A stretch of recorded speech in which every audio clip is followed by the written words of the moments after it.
Are you trying to lose weight? Do you know somebody who is trying to lose weight? In this video, we shall discuss how you can set the right goals, smart goals to lead you to losing that weight, and how long it will take.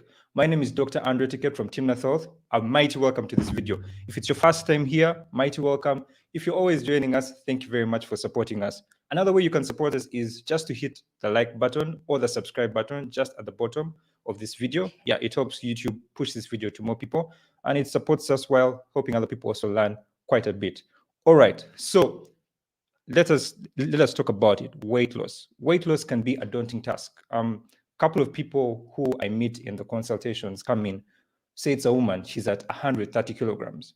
Now, for her to get to her ideal weight, which if it's a woman, most likely it would be about maybe say 60 kilograms, 60 in the 60s. And that's about half of the weight which the person has to lose. 65 kilograms to lose can be a very daunting task. And I wouldn't recommend that anybody has that as a goal for weight loss, because it's a long-term task. So we need to have those short-term victories which keep motivating us to that long-term task. All right. So at Timnath, we help people lose fat and build muscle while improving their health. Yeah, so, and as we discussed in a previous video, if you missed it, the link is in the description. We talked about what the best fat loss strategy is, and the best fat loss strategy is to lose fat while building muscle and boosting your metabolism. So I want to share with us something, and just to show us something like what we do at Timnath, it's something like this. So we'll do the basic assessments. You come in still as a doctor. I want to check your blood pressure, your blood sugar, and then another thing which you want to do is do your body composition measurements. Find out how much fat, how much muscle you have, what's your metabolic rate, which is how effectively are you burning calories. Yeah, to make sure that you know that as we are losing weight, we are not losing weight in an unhealthy way, because you can lose weight in an unhealthy way. And we talked about that again in the previous video. Things which make you to lose too many calories at once. So if you're doing excessive cardio, which is basically doing cardio on most days of the week, if your exercise routine is more of it is 50% or more, I would even urge you, I would not make cardio sessions to be more than 30% of my workout routines in the week. But if I'm being lenient, if you're doing cardio, your sessions are 50% of them are cardio, and you're going for 1 hour or even more on most of those sessions, you are definitely doing too much cardio, and you're losing mass on the long term. You will not lose fat on the long term. You may lose it initially, you may lose weight, but losing weight is different from losing fat. You may lose weight, but you're losing muscle too. And when you lose muscle too, you're lowering the size of your engine from, say, a Toyota VX or something like that, or some tractor to that of a motorbike. Yeah, so you want to make sure that your metabolism is being boosted. So I'm just going to use this to help us discuss how long it will take for somebody to lose weight. So this is a chart of a client who came in a certain time. This is a lady. Again, we have masked the person's name just for confidentiality purposes. So this is a 29-year-old lady. She came in, and I'll be sharing certain things about her even as we go on. But as you can see, she's 173 centimeters in height. So again, we discussed BMI in the previous video, body mass index, how your weight relates to your height. And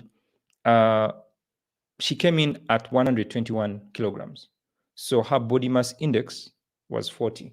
So you want your body mass index to be less than 25. So less 18.5 to 24.9, if I want to be exact. So anything of 25 and above is overweight, and then so 25 to 29.9 is overweight, and then 30 and above is obese. But we want to be in the normal range. So at 121 kilograms, for her to get to her normal weight, she needs to get to about 73 kilograms. Now, 73 kilograms, if I do some quick math, that's about 48 kilograms to lose. Never set such a target. Like it's a long-term target. It will demoralize you, because when you set a target of 48 kilograms, first of all, I like telling people, ask yourself, how long did it take for you to put on those 48 kilograms? Just ask yourself, how long did it take for you to put on those 48 kilograms? It most likely took you months, years possibly to put on those 48 kilograms. And our bodies don't respond to quick fixes, whether it's a good thing. Good things done very in a hurried fashion. It's just like life. You try to do something in a very hurried fashion, you most likely will not do it right, and you'll most likely break down. And our bodies too will break down. So if she wants to lose 48 kilograms, I would not recommend that she does it in a very aggressive way. So as I shared in the previous video, one thing which I encourage people to do is to have some short-term goals. So she needs to get to 78 to 73 kilograms. Let's have some short-term goals. And the short-term goals, what I tell people to do is to tithe your weight. So, and that's a principle which you can just think about, just tithe your weight.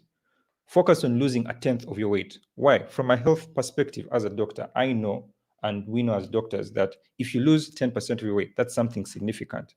And it actually shows that losing 10% of your weight is going to improve your insulin sensitivity quite significantly. You understand? And especially for people who are young and that kind of thing. And we talked about insulin. Insulin is a hormone which makes sure that we use nutrients in the right way. It makes sure that our muscles are taking up glucose, which is what we want.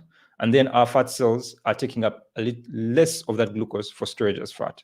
You understand? So if we are insulin sensitive, we are predominantly burning that, taking up that glucose into our muscles for energy and for storage.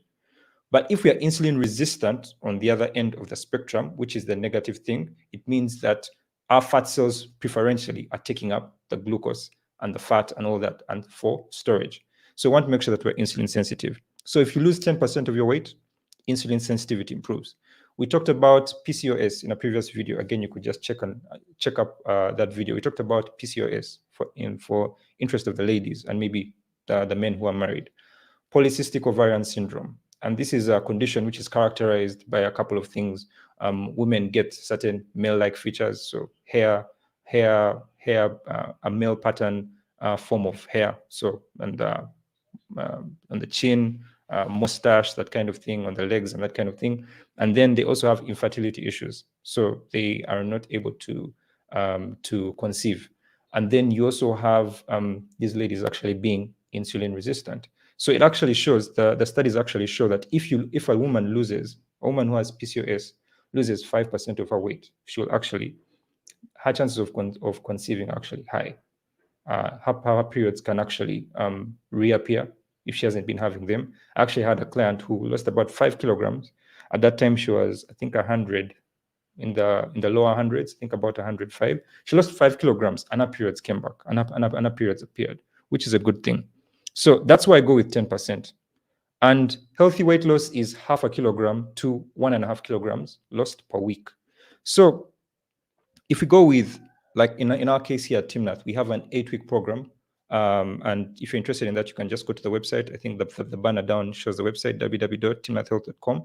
We have an 8-week program where we walk people through healthy eating. So we teach you how to eat the right type, that's one, and then the right quantity of food. And over a period of 8 weeks, we keep switching things up to make sure that your body doesn't adapt. So we apply different principles to each of the meal plans which we give you. They are based on locally available foods, zero hunger cravings, I guarantee you. I actually tell my clients, if you feel hungry at a certain point, please call us, because it most likely means you're doing something wrong. And then we guide them, and they normally find out that they normally discover what they've been doing wrong.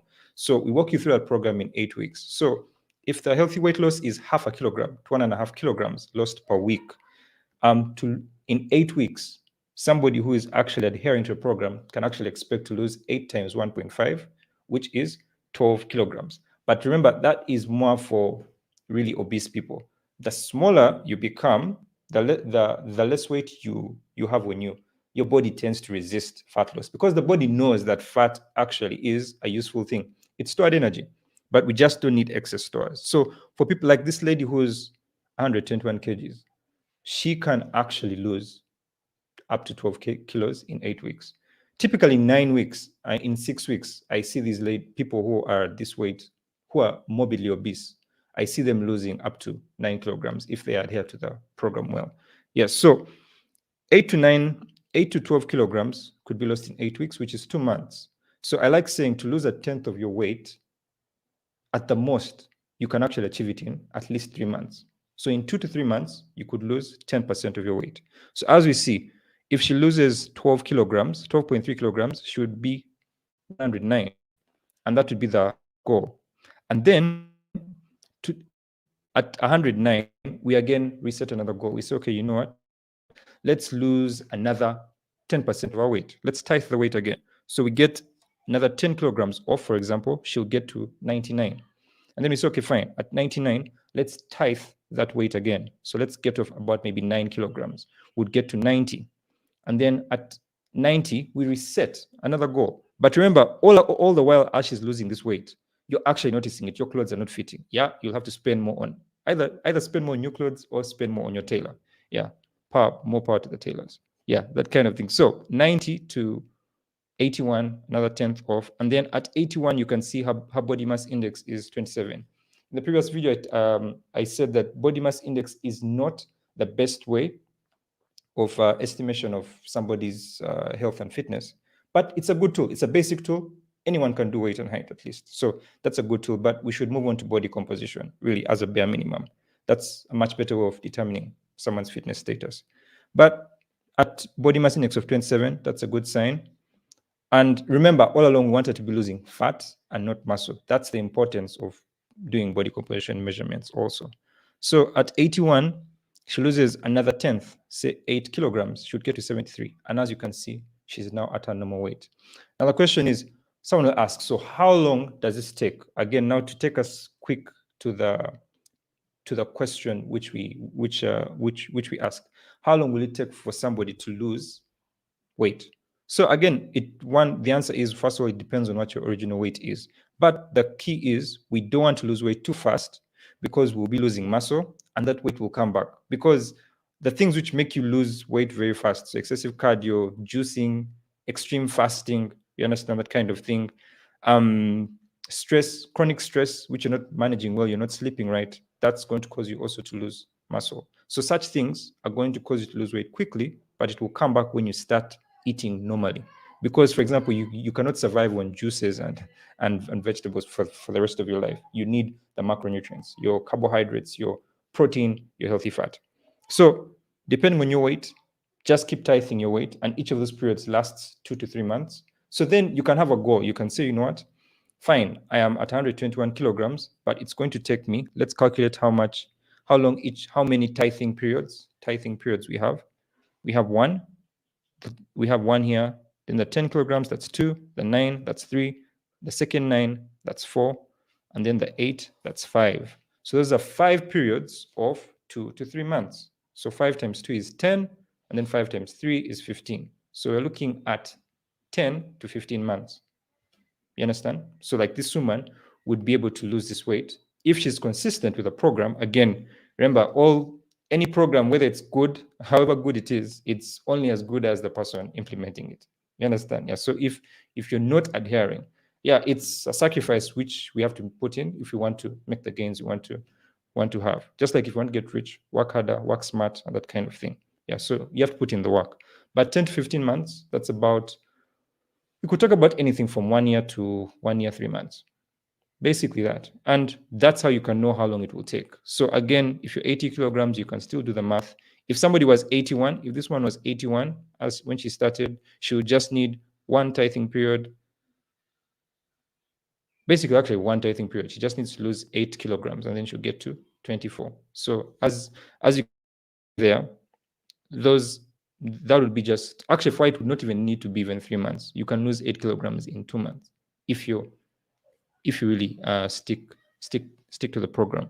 Yeah, so that's basically what it is. And I'd just like to conclude by saying that, you know what, put in the work, but don't be too hard on yourself. Set a manageable goal. Break your goal down like that into short-term, mid-term, and then the long-term target of, in this case, the 48 kilograms, was it? 48 kilograms. But break it down into smaller goals and then brace yourself and celebrate the small victories. Don't celebrate by now doing bad manners, eating anyhow and backing off your program. No, I mean, you can have a quick cheat meal maybe to like celebrate your progress. Actually, maybe that's something we could talk about in another video if you'd like to hear about it. Like refeeding, how to make sure that you know what, that your metabolism, because as we keep reducing the calories, our metabolism at some point will also drop a little bit.